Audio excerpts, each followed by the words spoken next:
शहरीकरण के इस दौर में गौरैया भी प्रभावित हुई। गौरैया आबादी के अंदर रहने वाली चिड़िया है, जो अक्सर पुराने घरों के अंदर छप्पर या खपरेल अथवा झाड़ियों में घोंसला बनाकर रहती हैं। घास के बीज, दाना और कीड़े मकोड़े गौरैया का मुख्य भोजन है, जो पहले उसे घरों में ही मिल जाता था, लेकिन अब ऐसा नहीं है। पत्रकार रुचि कुमार बचपन में लखनऊ के नजरबाग मोहल्ले में रहती थी। गौरैया के झुंड दिन भर उनके आंगन में मंडराते रहते थे। चिड़ियों के घर, वो राष्ट्रीय और अंतर्राष्ट्रीय खबरें जो दिन भर सुर्खियां बनी। दिन भर, पूरा दिन, पूरी। रुचि कुमार कहती हैं, हमारे घर में आंगन था और आंगन से सटा बरामदा। हम जब सुबह उठते थे, आंख खुलती थी तो बहुत सी चिड़ियां, खासतौर से गौरैया हमारे आंगन और बरामदे में भरी रहती थी। अब वह तादाद बहुत कम हो गई है। आप कह सकते हैं कि पहले हमारे घर में अगर चिड़ियां आती थी तो अब मुश्किल से 3-4 ही दिखाई देती हैं। रुचि कुमार अब बटलर पैलेस कॉलोनी में रहती हैं। वे खुशकिस्मत हैं कि बटलर पैलेस कॉलोनी में उनके घर के आसपास कई पेड़ हैं, जिससे तरह तरह की चिड़ियां उनके घर आती हैं। रुचि कुमार बताती हैं कि आजकल दिन भर कोयल कूकती है। उन्होंने और उनके पति कमाल खान ने इन पेड़ों पर चिड़ियों के लिए घर टांग दिए हैं। दाने और पानी का भी इंतजाम है, इसलिए भोर होते ही चिड़ियों के झुंड उनके घर पर आ जाते हैं। चिड़ियों के प्रति आम लोगों में ऐसा ही प्रेम जगाने के लिए उत्तर प्रदेश जैव विविधता बोर्ड की अधिकारी प्रतिभा सिंह ने अखबारों के जरिए लोगों से अपील की कि वे सवेरे उठाकर अपने आसपास नजर डालें और देखें कि कितनी गौरैया बची हैं या नहीं है।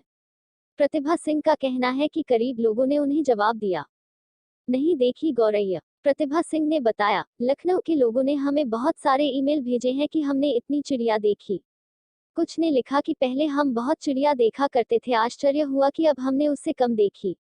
3-4 लोगों ने यह भी लिखा कि हमने कोई गौरैया नहीं देखी। चिड़ियों को देखना एक शौक है। लोग दूरबीन लेकर चिड़िया देखने जंगल जाते हैं, लेकिन कई लोग घर पर ही चिड़िया बुला लेते हैं। आंखों के डॉक्टर एन.के. मिश्रा अलीगंज की नई बनी कॉलोनी में रहते हैं। उन्हें पेड़ पौधों का शौक है। Doctor NK. मिश्र सुबह सवेरे ही चिड़ियों के लिए दाने पानी का इंतजाम कर देते हैं। फिर गौरैया और दूसरी चिड़ियों को इंसानों की तरह आपस में प्यार और लड़ाई करते देखते आनंदित होते हैं। पेड़ों पर टंगे चिड़ियों के घर, जिनमें दाने और पानी का भी इंतजाम है।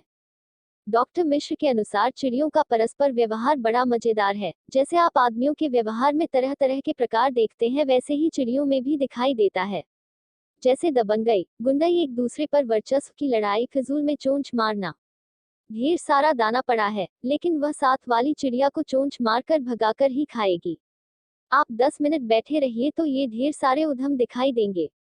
यह सब बहुत दिलचस्प है। कीटनाशक और प्रदूषण। डॉक्टर मिश्र इस बात पर अफसोस करते हैं कि शहरी विस्तार की योजना बनाने वाले लोग पेड़ पौधे, घास फूस और वनस्पति खत्म करते जा रहे हैं। जो नए पेड़ लग रहे हैं, न उनमें न छाया है, न फल है। ये दूरदर्शिता वाली योजनाएं नहीं हैं। जैव विविधता बोर्ड की अधिकारी प्रतिभा सिंह कहती हैं कि हमारी जीवन शैली में बदलाव ने गौरैया के अस्तित्व को खतरे में डाल दिया है। वो कहती हैं, पहले गांव में आंगन होता था। आंगन में अनाज धुलते सूखते थे। जो शहरी घर हैं, उनमें न आंगन है, न अनाज धुलते सूखते हैं। आटा बाजार से पैकेट में ले आते हैं। पहले घरों में चिड़ियों को जो खाना मिलता था, वह अब उस तरह से नहीं मिल पाता है। प्रतिभा सिंह कहती हैं कि आजकल केमिकल्स और कीटनाशक दवाओं के बढ़ते प्रयोग और प्रदूषण भी प्रभाव डाल रहे हैं।